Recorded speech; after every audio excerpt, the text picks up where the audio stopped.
Okay, the Voltron comics made by Devil's Due Publishing. I really enjoyed reading these comics for the most part, despite the fact that one of the two series didn't ever get a proper ending, so they had to create an additional comic in that huge omnibus to mostly wrap everything up, and then the sequel series, even though there isn't too much tying the two series together, it ends on a cliffhanger. So clearly they were planning on doing more, and they just never came up with it. And I can't figure out why that other one doesn't have a conclusion, whereas for the main series, it's clear that low sales were to blame. But this was an enjoyable, more mature take on the Voltron universe, because having the pilots be a little less confident and not getting along with each other as smoothly, even though they do a little bit of butting heads in the main TV show from time to time, but there really isn't that much. But like here, it's really obvious. And also how Keith is a little less optimistic about things, and then how you've got Allura, who has more backbone and more assurance in her personal abilities than everyone else, though I do at the same time really appreciate that she doesn't like being called, royalty, given how poor of a state her planet is in, because she's like, I'm not the leader of this planet, I just happen to be the person who coincidentally is in charge of all the people that are right here. I get that. Because in the original series, Zarkon is attacking the planet repeatedly, but he doesn't seem to have as big of a reason as he does here, which is nice, although I do wish that backstory between her and Lotor had been fleshed out a little bit, because it's established by Lotor that the two of them were childhood friends, but it's never really fully explored, and even then, how do we know that Lotor isn't just using the term friend for the heck of it? Because based on the way that they've interacted, something definitely happened along the line that caused them to have these issues, but then again, it could just be Zarkon and Lotor supporting him. So maybe I'm just overanalyzing it. It's possible. But it was just nice to see the differences between these good guys, so that it isn't exactly what we've had before, although I have to admit, them including Sven in here, well, they kind of have to, because 5 lions and you need 5 pilots, and Allura does not scream pilot at you, especially since, given how she's already on the planet, if she was destined to become part of the Voltron force, you would think that the mythos in this version of Voltron would have given her a little more guidance, and that really wasn't there. But given how they did establish that Voltron itself seems to have a consciousness and then rejects Sven and accepts Allura, that kind of makes up for it, but once that happens, it makes Sven pretty much useless, if you ask me. I mean, you do need to find a way to lower his importance, given what happens on the original show and Beast King Go Line, albeit it's entirely different circumstances in those shows, but yeah. And don't get me wrong, it did make me nervous for everyone else, but I'm still looking at the character going, this is happening way too quickly. It's just too easy, and the whole bit about that other bad guy leader who has a connection to Lotor, who I think in the original series is also mentioned to be a love interest of his, although Lotor keeps rejecting her because he's obsessed with Allura, whereas here he rejects her mainly because he doesn't appear to be that interested in her for legitimate reasons. So that was nice, but it just would have made more sense for him to be completely under her and Hagar's control than I think what they actually did came up with. Sorry that I'm joking the camera there a little bit. My arms are trembling for some really odd reason. I don't know what's up with that. But that would have made a lot more sense if you ask me, although the moments where he's actually able to fix things in the last couple issues of the comics, that was nice. And then expanding the bad guys' mythology a little bit, because here, even though there's not too many bad guys that are given focus besides Zarkon, Lotor, Hagar, and Lotor's love interest, which is also true of the TV show, you nonetheless got the idea that they were going along their own story arcs, and it was just like the omnipresent threat of the Drool Empire that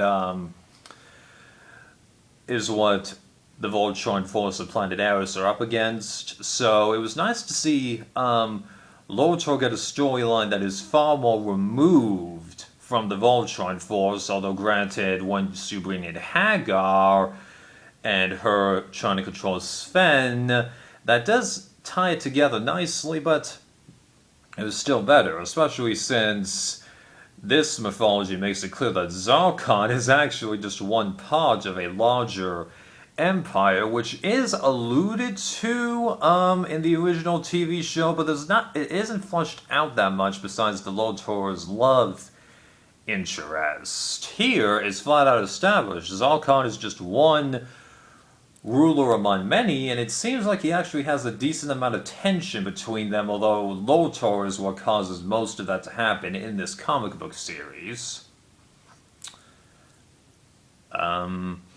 And then Hagar actually being related to whoever split up the Voltron being into the Lions originally. That might have been in the original series, but it's definitely more clear here. I think that was a really great touch, especially since we finally get to see what Hagar truly looked like without the hood, even though I think in the original show you do see a decent amount of her face, but there's something slightly off there. I wonder if that's a Beast King Go Lion. I'll find out when I get there, because I want to do everything pure Voltron first before I watch the original Japanese shows. And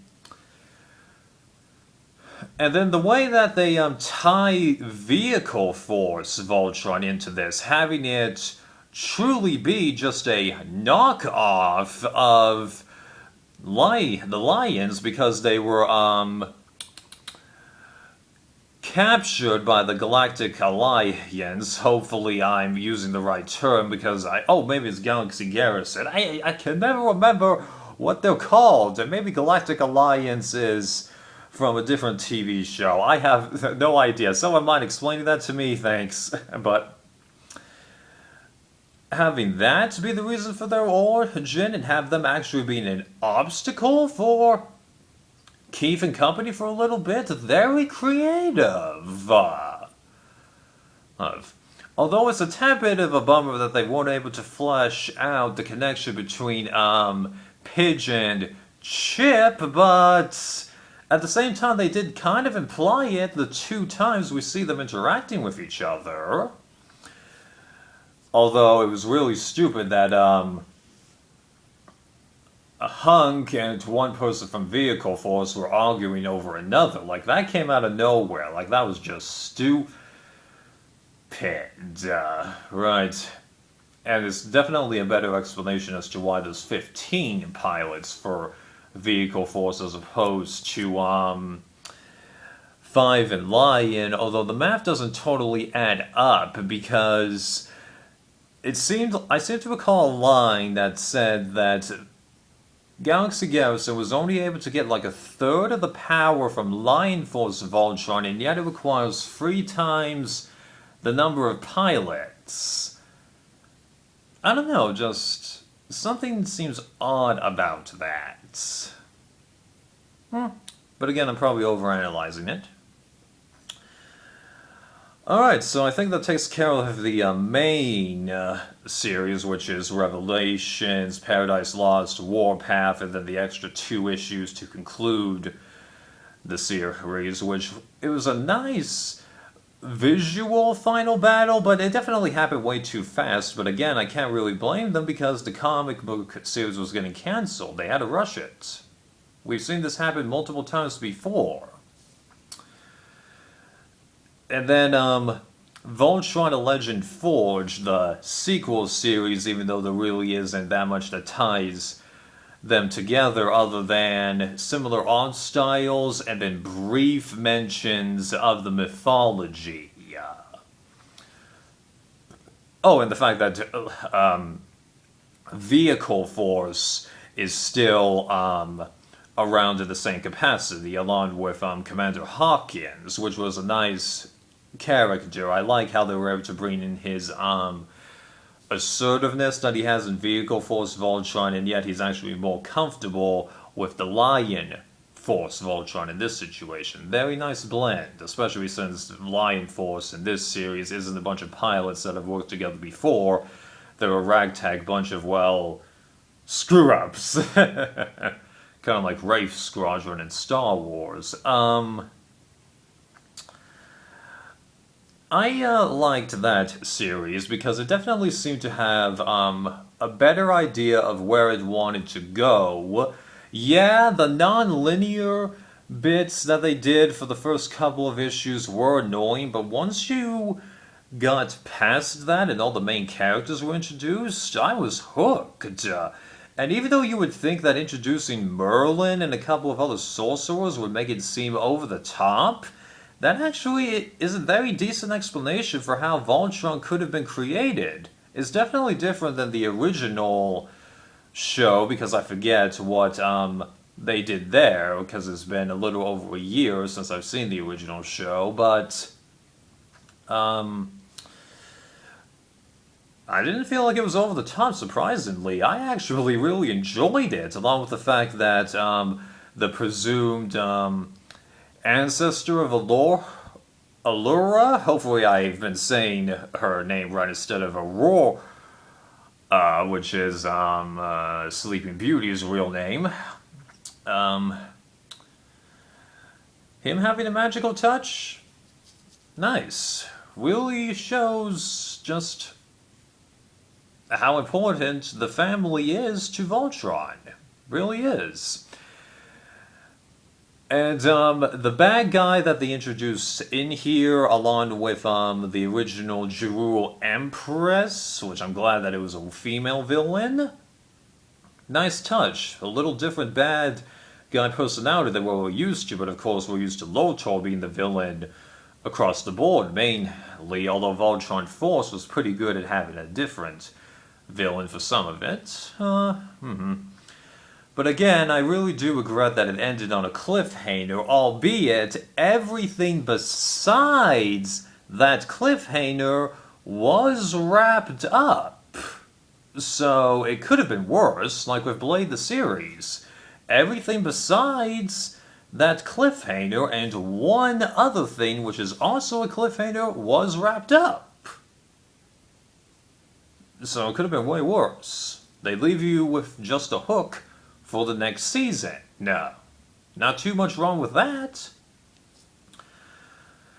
And then, to briefly mention the two bits describing Zarkon's origin, I don't really see much merit to those. I mean, like, it is creative, but it's too rushed based on how few panels that you've got there, and the whole idea that it seems like Zarkon gets to where he is by killing a whole bunch of people. While that does make sense for his personality, I don't know if that's just something that you really want to put into a Voltron mythology. And even then, did Zarkon really need an origin?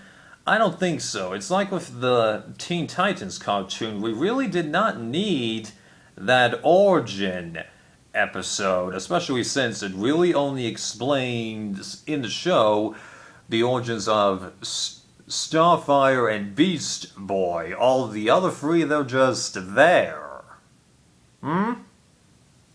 Right.